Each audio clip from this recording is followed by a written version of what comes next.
Hello అండి. Welcome to our channel. నేను మీ సిరి. ఈరోజు మనం చెప్పుకోబోయే కథ 'ప్రియసఖి' పార్ట్ 251. ఈ స్టోరీ నచ్చితే తప్పకుండా లైక్ చేయండి. తన ఆఫీస్ కాల్ రిసీవ్ చేసుకుని మాట్లాడుతోంది శ్రేష్ఠ. ఆమె పాదాలు ఒడిలో పెట్టుకుని నొక్కుతున్నాడు సృజన్. మరింత తాఫీగా ఫోన్ మాట్లాడేసి మొబైల్ తీసి పక్కన పెట్టేసింది. అక్కడ కాదు, పాదాలు పాదాలు నొక్కు అంటూ ఒడిలో దిండు పెట్టుకొని గడ్డం కింద చేతులు పెట్టుకుని మరీ అతన్నే చూస్తుంది. రాక్షసి, బాగా సాగిస్తున్నావు అన్నాడు గుర్రుగా చూస్తూ. నువ్వేమైనా తక్కువ? నన్ను పెళ్లి చేసుకోవడానికి ఎన్ని తంటాలు పెట్టావు? పెళ్ళి కూడా కాదు, నా లవ్ యాక్సెప్ట్ చేయడానికి నాకు చుక్కలు చూపించావు కదా, ఇప్పుడు భరించు. అయినా నువ్వేమైనా నా కోసం చేస్తున్నావేంటి? నీ కూతురు కోసమే కదా అంటూ పొగరుగా జుట్టు వెనక్కి వేసుకుంది శ్రేష్ఠ. డెవిల్, అన్నీ గుర్తుపెట్టుకొని ఇప్పుడు సాధిస్తున్నావా అన్నాడు అతను. కోర్స్, ఆమె మరింత పొగరుగా చెప్పగానే ఆమె అరికాల్లో గిలిగింతలు పెట్టసాగాడు సృజన్. అబ్బా సృజన్, గిలిగింతలు పుడుతున్నాయి, ప్లీజ్ వదులు, వదులు బాబు. ఆమె కాళ్ళు వెనక్కి తీసుకుంటుంటే గట్టిగా పట్టేసుకున్నాడు. సృజన్ పొట్లో నొప్పిగా ఉంది అని ఆమె అరుపుకి టక్కున పాదాలు వదిలేసి ఆమె ఒడిలో దిండులాగేసి పక్కన పడేశాడు. ఎక్కడా, ఏమైంది? అతను బాగా కంగారు పడిపోయాడు. ఏం లేదు, నేను ఊరికే చెప్పా అనగానే ఉరిమి చూశాడు సృజన్. అతని చూపులకి జంగి, నువ్వు వదల్లేదని అంటూ ఓ వెర్రినవ్వు నవ్వింది శ్రేష్ఠ. ఆమె తల మీద గట్టిగా ఒక్కడు పొడిచాడు. కాలిని గిల్లి లేచి వెళ్ళిపోతుంటే అతని చేతులు పట్టుకుంది శ్రేష్ఠ. సారీ మహాప్రభు, సారీ అని అంటూ అతనొక్క చూపు చూడగానే ఒక చేత్తో చెవి పట్టుకుంది. ఇంకోసారి ఇలాంటి మాటలు చెప్పావంటే చంపేస్తా అని చెప్తున్నా. ఎలా మాట్లాడాలో ఇంకా తెలియదు నీకు, ప్రతి దాంట్లో జోక్ చేస్తా. కోపంగా చెప్పి చేయి విదిలించుకుని కిందకి వెళ్ళిపోయాడు. శ్రేష్ఠ నవ్వుకొని, అయ్యగారికి బాగా కోపం వచ్చినట్టుంది. నీ బాబుకి ముక్క మీద ఉంటుంది కోపం, నువ్వు వచ్చేలోపు దాన్ని తగ్గించేయాలి అంటూ పొట్ట తడుముకుంది శ్రేష్ఠ. ఆమెకి తెలియదు కదా, ఒకసారి అతని బిడ్డ దూరమై ఎంత క్షోభ అనుభవించాడు. అందుకే అతనికి అంతా భయం. సృజన్ ఆఫీస్కి వెళ్ళిపోయిన తర్వాత మెల్లిగా కిందకొచ్చింది శ్రేష్ఠ. తను ఇంట్లో ఉంటే బిజినెస్ ఫ్లాప్ అవుతుంది, కానీ సృజన్ ఆమెకి కండిషన్ బయటికి వెళ్ళడానికి ఒప్పుకోవట్లేదు. తన మనుషులకి వర్క్ అప్పగించి ఇంట్లో నుంచి మేనేజ్ చేస్తుంది శ్రేష్ఠ. అత్తమామలు పక్కనే కూర్చుని వాళ్ళతో మాట్లాడుతోంది శ్రేష్ఠ. శ్రేష్ఠ, చెప్పండి అంకుల్ అంది ధనుంజయ్ పిలుస్తుంటే. ధరణిని ఈ మధ్య కలిశావా? ఆయనలో తండ్రి ప్రేమకి చిన్నగా నవ్వుకొని, కలిశాను, నేను ప్రెగ్నెంట్ అనే విషయం కూడా చెప్పాం. చాలా సంతోషపడింది, నవ్వుతూ చెప్పింది శ్రేష్ఠ. బాబు బాగున్నాడా అని అడిగాడు. బాగున్నాడు, మీరు చూడలేదా? లేదన్నట్టు తల ఊపాడు ఆయన. ధరణిలాగా అయితే అస్సలు లేడు, గగన్లాగా ఉన్నాడు అంటూ తన ఫోన్లో ఉన్న బుజ్జిగాడి ఫోటో చూపించింది శ్రేష్ఠ.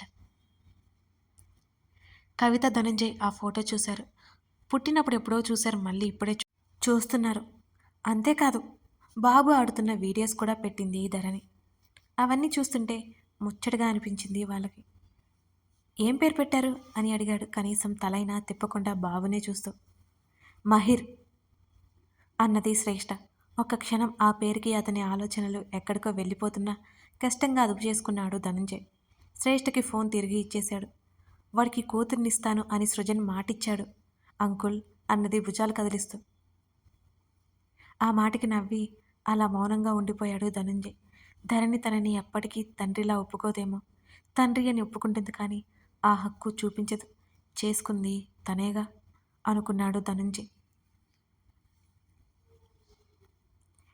ఏమో, నాకెందుకో ప్రేమ వైపు వెళ్ళాలి అనే ఆలోచన రాలేదు.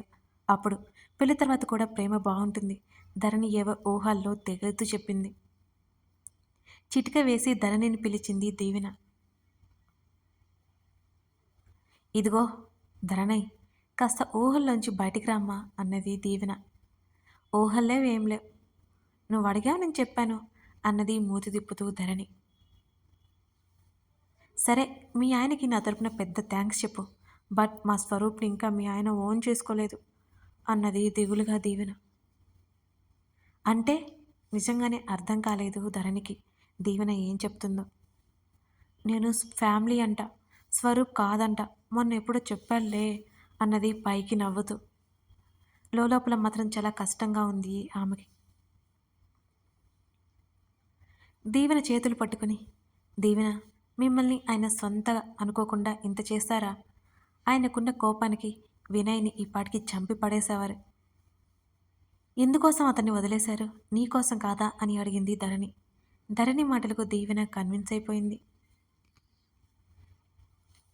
నిజమేనేమో, నన్ను ఏడ్పించాలని ఇలా చేస్తున్నాడు. మీ ఆయనకి అందరినీ ఆట పట్టించడం బాగా సరదా. మూత తిప్పింది దీవెన. గగన్ పనిలో ఉన్నాడని అక్కడి నుంచి దీవెనతో పాటు కిందకి వెళ్ళిపోయింది ధరణి. బాబు నాడిస్తుంది మాలవిక. ఇద్దరూ కాసేపలా కింద కూర్చుని మాట్లాడుకోసాగారు. దీవెన వెళ్ళిపోయింది. అత్తయ్య, ధరణి పిలుపుకి ఏంటన్నట్టు చూసింది మాలవిక.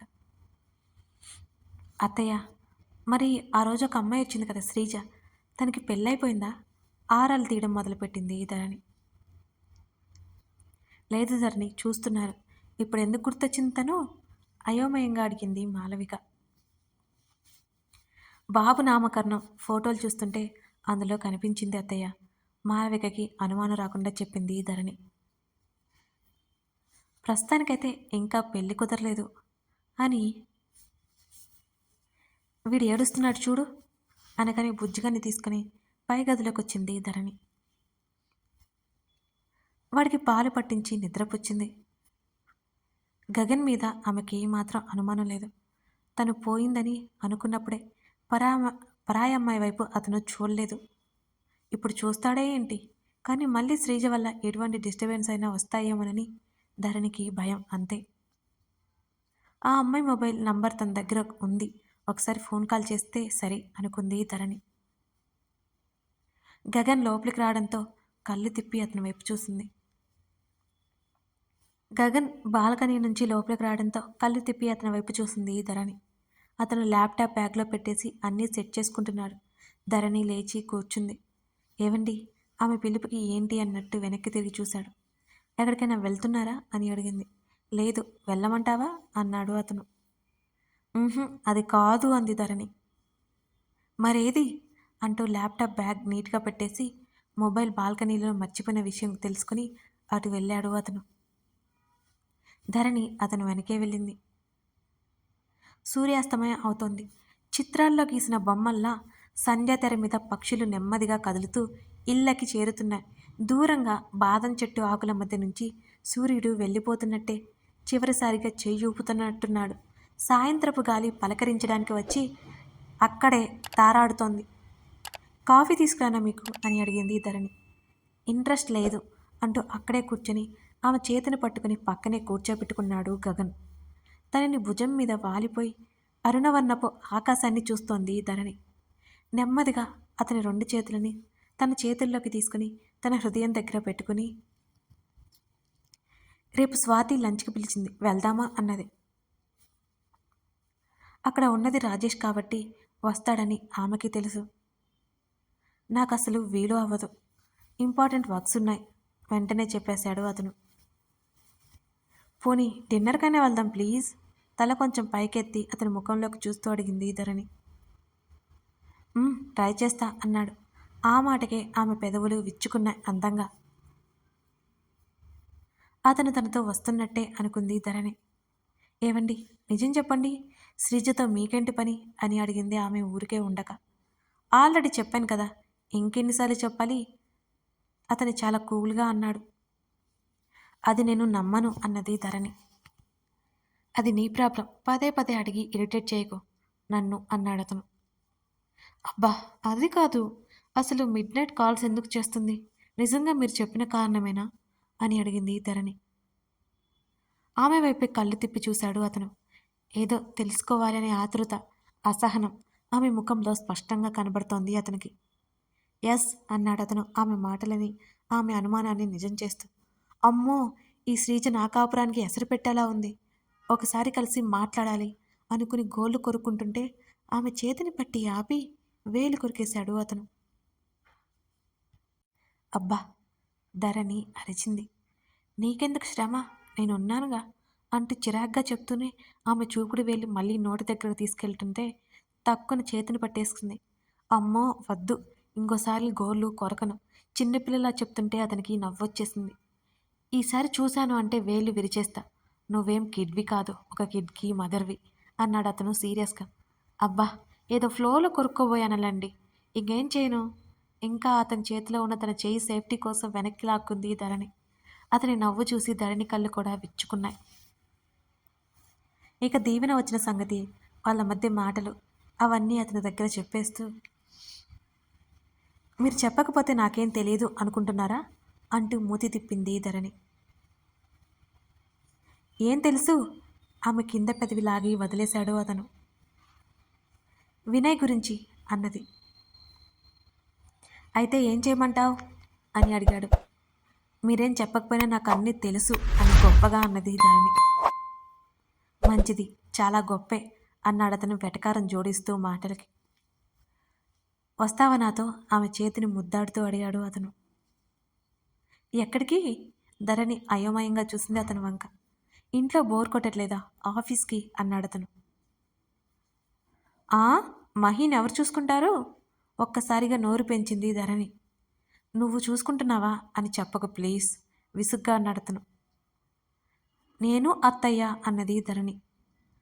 అతను కళ్ళు చిన్న చేసి చూడంతా, అదేలండి, అత్తయ్య చూసుకుంటున్నారు అన్నది ఒప్పుకుంటూ. అయినా నేను ఇప్పుడే ఎక్కడికి రాను, వీడు పెద్దయ్యాక వస్తాను అవసరమైతే అంటూ అతని చేతిని చుట్టేసింది ధరణి. ఒకప్పుడు అతనితో పాటే వెళ్ళేది. అబ్బా, ఎంత వర్క్ ఇచ్చేవాడో, కాంప్రమైజ్ అయ్యేవాడే కాదు. ధరణి నవ్వుకుంది. ఈ కథ మీకు ఎలా అనిపించిందో చెప్పండి. యాక్చువల్లీ నేను రాసేసినంత వరకు అయిపోయా అన్నమాట. కొత్త పార్ట్స్ ఇంకా రాయాలి ఏం చేయాలంటే. మీకు నచ్చితే తప్పకుండా లైక్ చేసి మీకేమనిపించిందో కామెంట్లో చెప్పండి. అలాగే మీకు ఈ కథ మీద అభిప్రాయం ఏంటో మర్చిపోకుండా చెప్పండి, అంటే నేను ముందు ముందు ఎపిసోడ్స్ రాసుకోవడానికి. Thank you.